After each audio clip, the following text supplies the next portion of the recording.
very warm welcome to you as join us on today's episode of Tax Matters. My name is Olumuyiwa Matuloko, and with me on today's episode is Christina Pius. Hello, viewers.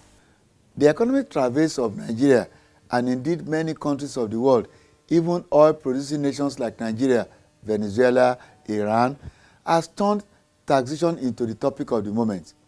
Whether as tax collector or as taxpayer, whether you belong to the political ruling class or you are among the governed like me. Even when Panama Papers are being discussed, taxation takes the center stage. It is even more so when tax practitioners are gathered, and this was what took place when more than 1,500 men and women gathered for the 18th Annual Tax Conference organized by the Chartered Institute of Taxation of Nigeria from Wednesday the 11th to Saturday the 14th of May 2016. Of major concern to experts are, among others, the abysmally low tax to GDP ratio of Nigeria, which hovers between 7 and 8%. Experts say that even countries at war are doing better. Ghana, our next door neighbor, does 23% tax to GDP ratio. Among the huge informal sector in Nigeria, not more than 2% pays taxes. These and many more will come out in this our report on the 18th Annual Tax Conference. Thursday 12th to Friday 13th, 2016, papers were presented one after the other, aimed at getting Nigeria out of the doldrums. Unlike past experiences, this time crude oil prices are likely to remain lower for longer. Let's focus on areas where we have comparative advantage. And you can see that we have it in crude oil. It depends on what we do with the crude oil. We have it in the agricultural area. It depends on what we do in the agricultural area. Once you've determined that, then you have to say to yourselves, what kind of value do I add? So we've decided that what we need to do is to get some money, to get the funds to basically fulfill our aspirations. There are 4 ways, by which you could do that. You could go to the market, whether it's domestic, or foreign, and say, give me a loan. I'm going to issue bonds. Loan is an alternative. The other one is that you could go around to people and say, please give me some money as a gift. It's not going to happen. The other one, of course, which I've talked about, is to say, look, in terms of trade balance, what do you export? What are you going to supply? What are you going to export? Especially within the African, sub-region. And then the final one basically is to take a look inside, which is the subject, of this discourse, and say, what about taxation? For me, in terms of, using tax reform to generate, this economic diversification and growth I've talked about, I think, one thing is extremely clear. I don't want an increase in the tax rates. I think, we should be focusing more on widening the base. You know why increasing the tax rate is not a good idea? Because we're trying to reflate this economy. We need people to be spending. We need individuals, we need corporate entities to be spending. If you increase the tax rate, you take disposable income of them and give it to government. We have no organized local government taxation system to speak of in this country, but we have all of the paraphernalia and all of the laws in place. The problem here is how do we bring together the conflicting aims of both the states and then the taxpayers. We need to go somewhere. We need to look at what do we do. We can't encourage taxpayers and say, because of what you are facing, don't pay tax. And we can't take the states, because of what you are facing, forces on people. We need to look at the balance between the two, and that is just my job this morning. Teasers, call them appetizers if you like. These were the kind of fireworks that were fired at the 18th Annual Tax Conference. These papers, the papers of these gentlemen that you just heard, and those of the ones that came after them, will come to you in the coming weeks on Tax Matters. It was indeed a festival of ideas, as promised by the CITF President, Dr. Mrs. Shomoni, at the opening ceremony. In the course of this conference, distinguished ladies and gentlemen, there will be a cocktail of 10 papers to be presented in panel sessions, breakout sessions, and at plenary. The opening ceremony of the 18th Annual Tax Conference was graced by the Honorable Minister of Finance, Mrs. Kemi Adeosun, who represented President Muhammadu Buhari, while Vice President Professor Yemi Oshibajo was represented by Dr. Adeyemi Dikpeolu, his economic advisor, who presented his paper. The CITM President used the occasion of a welcome address to present the Institute's Charter of Demands. A review of some of the Nigerian tax laws has indeed become overdue if the country hopes to rake in substantial revenue from taxation. There are a lot of controversies in the issue of excess dividend tax. There are some conflicting provisions of the Companies Income Tax Act, Cap C21, LFN 2004, amended in 2007, which needs to be harmonized. Moreover, sustainable economic growth cannot be attained with tax reform only without review of obsolete tax laws and tax rates in consonance with macroeconomic objectives and efficient tax administration machinery. For example, also in CETA, Section 29(3) gives some conflicting provisions in respect of commencement provision, cessation provisions, whereby a company is taxed twice. We need to have a review at that provision. Likewise, the jurisdiction of tax appeals tribunal as well as federal high court, we should streamline that as well. Our tax laws must be devoid of ambiguities because according to tax laws and tax cases, if there is any ambiguity in the tax law, it is in favor of the taxpayer. So we should rise at this conference and try as much as possible to remove all the ambiguities in our tax laws. National tax policy. This document is very important on the Nigerian tax system. It contains everything that we need to know about the Nigerian tax system. Then the other aspect I want us to look at is the issue of the appointment of the chairman of Federal Inland Revenue Service as well as the executive chairman of the State Internal Revenue Service. Why can't we amend the law to say that whoever is going to be the chairman of Federal Inland Revenue Service and the chairman of State Internal Revenue Service should be a member of the Chartered Institute of Taxation of Nigeria? The official flagging off of the 18th Annual Tax Conference was performed by the Honorable Minister of Finance on behalf of President Muhammadu Buhari.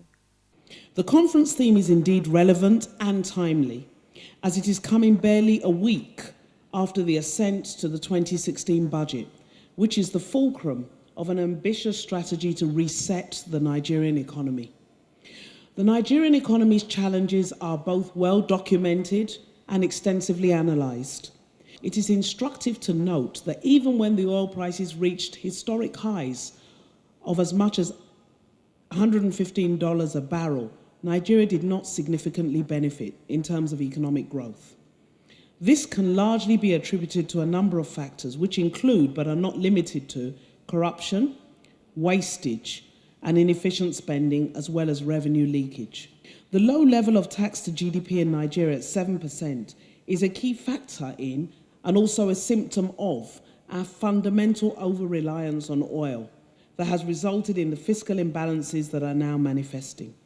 It is therefore an appropriate decision by the Chartered Institute of Taxation to theme this year's conference Fiscal Challenges and Opportunities in the Nigerian Economy.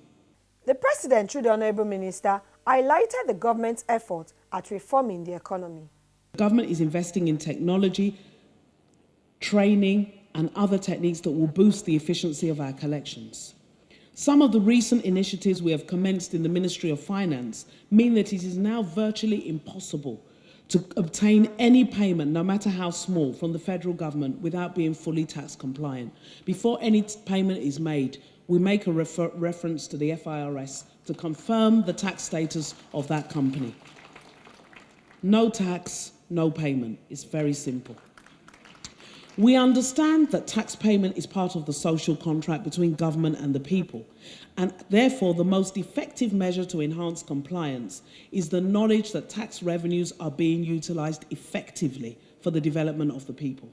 We are already implementing public financial management reforms to strengthen our financial controls, as you advised last year, and to ensure greater accountability. We are also making progress to ensure value for money in every naira spent by our efforts to reduce overhead and increase the efficiency of our expenditure. And these words of exhortation. I urge the Chartered Institute of Taxation of Nigeria to engage in economic patriotism that will see your skills applied to ensuring the best outcome for Nigerians. Specifically, I implore you, in the spirit of change, to ensure that your advice to clients is always professional, legal, ethical, and in the best interests of Nigeria. I urge you to avoid practices that are to the financial detriment of Nigeria and the greater good, and to avoid colluding with parties that are engaged in such detrimental practices. On behalf of the Federal Government of Nigeria, I wish to reiterate our commitment towards improving tax administration and efficiency in tax collection. It's a new dawn in Nigeria, and the mantra is change.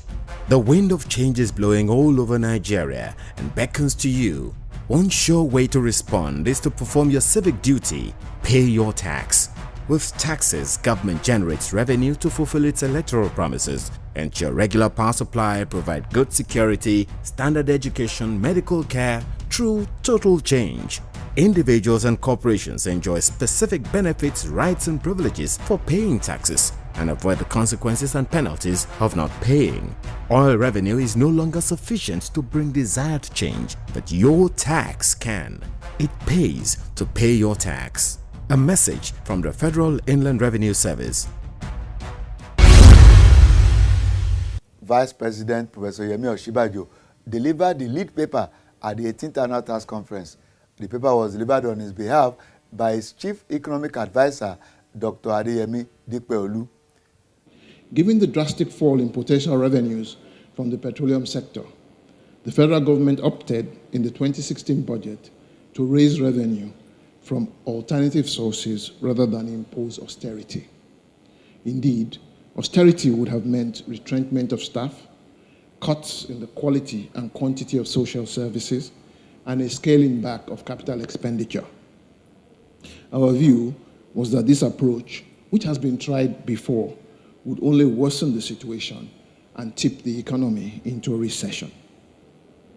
This pointed to the centrality of tax revenues, and the federal government accordingly is placing emphasis on widening the tax net, ensuring the payment of assessed returns, making certain that collected taxes are remitted, and reducing tax exemptions, all of which, of course, entails improved tax administration.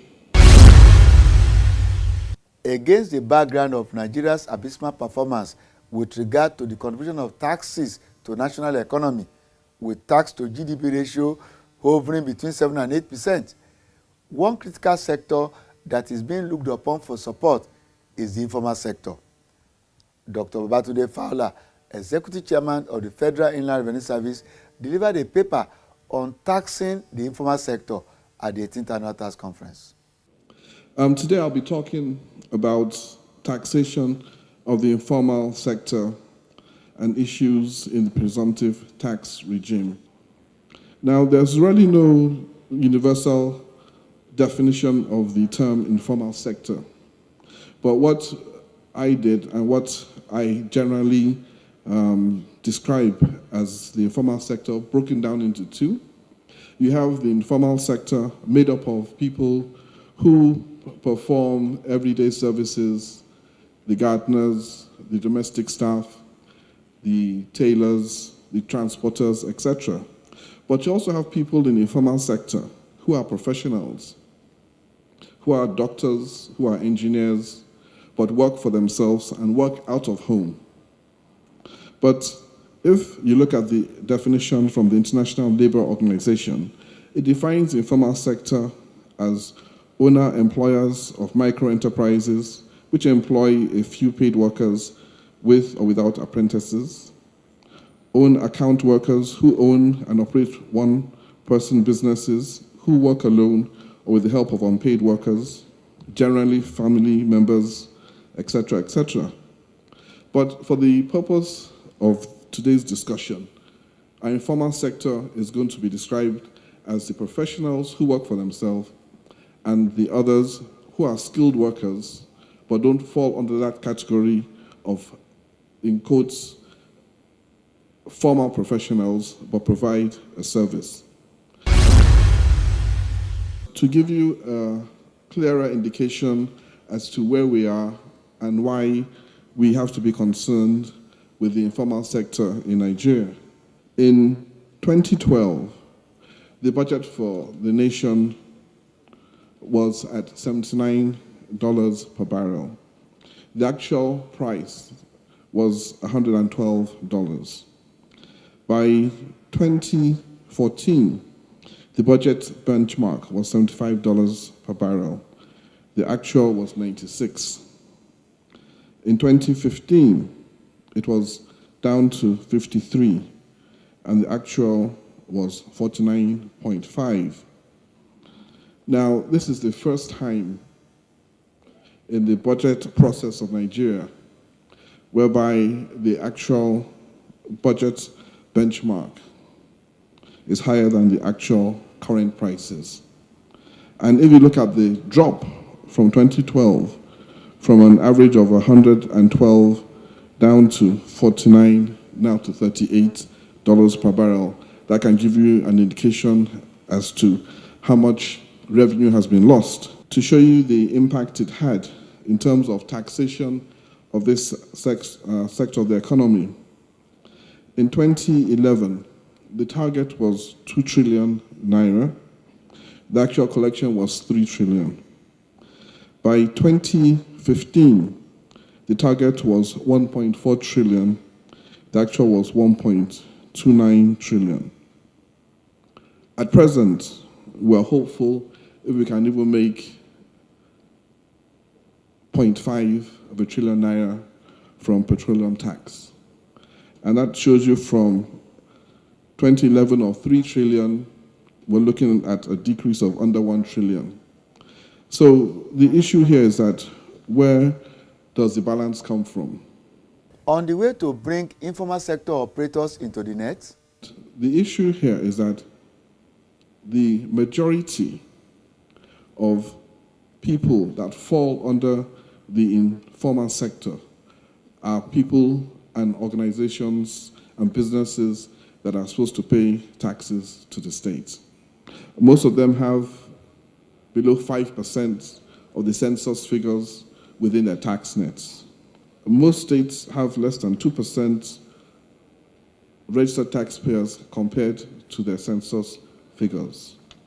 Now, in talking to the chairman of the small-scale businesses and the SMEs, he said they had 37.5 million members. Now, as the chairman of the Joint Tax Board, we do get information from all the states. And all the states combined together have less than 10 million registered taxpayers. And in terms of the corporate accounts, we're able to bring in over 383,000 corporate accounts. And as members of the Joint Tax Board, the states also agreed that before December 31st of this year, they'll bring in additional 10 million individuals. Now, all these individuals, you might say, maybe may not bring in a lot. But I'll put it to you this way. If each of those new individuals pay taxes of even 5,000 naira per month or per year, times 5 million, that adds up to quite a bit. On the way to go about this? Now, when we look at Nigeria, the informal sector is said to constitute or be responsible for 58% of our GDP. And I've just given you a foundation as to where we are in terms of taxation of that sector. It is largely non-compliant.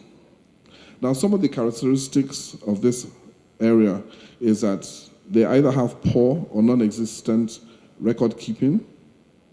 They believe that the tax laws are very complex and very difficult to understand. And a few of them, I'm talking generally now, believe that government has really not done anything for them, so they see no reason why they should pay any taxes. Now, in terms of our law, in 2011, there was an amendment which also introduced presumptive tax into the Nigerian tax system. Now, prior to this, apart from Lagos State, most states did not believe that adequate revenue could be made in this informal sector. And that's why Lagos State basically had over 40 stations in various markets across the state. And I can safely say, and I believe still presently, that they're still collecting taxes on a daily basis without any harassment from the market women and people who go to trade within the market. And that tells me that it's something that can be done across Nigeria. Interesting. And of course, it gives one hope for a brighter future. We assure you that the very next episode of Tax Matters will be largely devoted to a continuation and possible conclusion of this interesting expose on presumptive tax by the Executive Chairman of the Federal Inland Revenue Service. Every day, my people dey for work. Some dey do office work. Some get it them own business. So all of them want good road, constant power for better life. Whether na office work, oh yeah, pay your tax. Whether na your own business, pay your tax. If you want a better life, pay your tax. Now your civic responsibility, pay your tax. Better soup, now money cook am. Oh yes. Nothing goes for nothing, my brother. If you want potable water, security and hospital for make life jolly.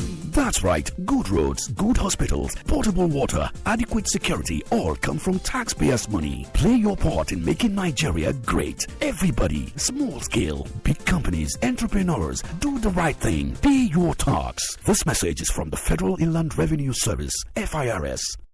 Later in the evening, participants broke into two groups for a continuation of the Festival of Ideas. On day 2, the intellectual feast continued with more paper presentations. We want to make you a promise. We will bring you blow-by-blow accounts of all the papers presented at the conference. Very soon on Tax Matters.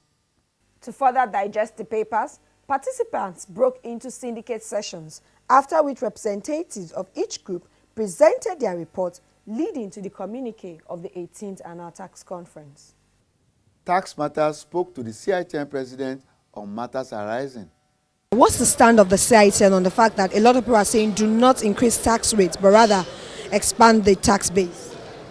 Well, it's in tandem with global best practice.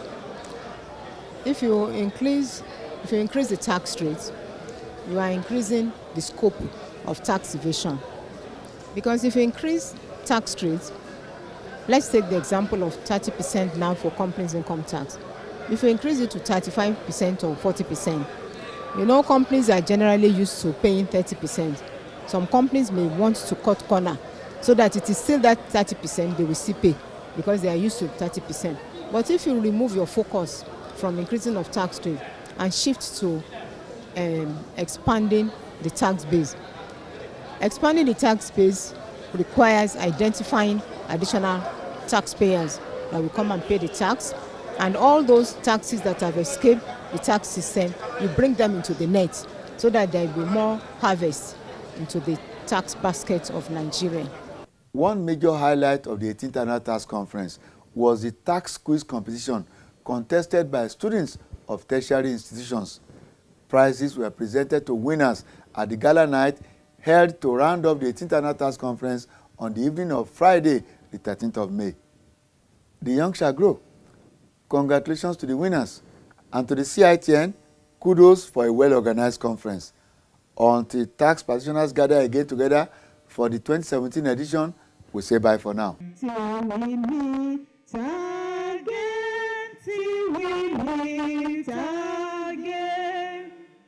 God be with you.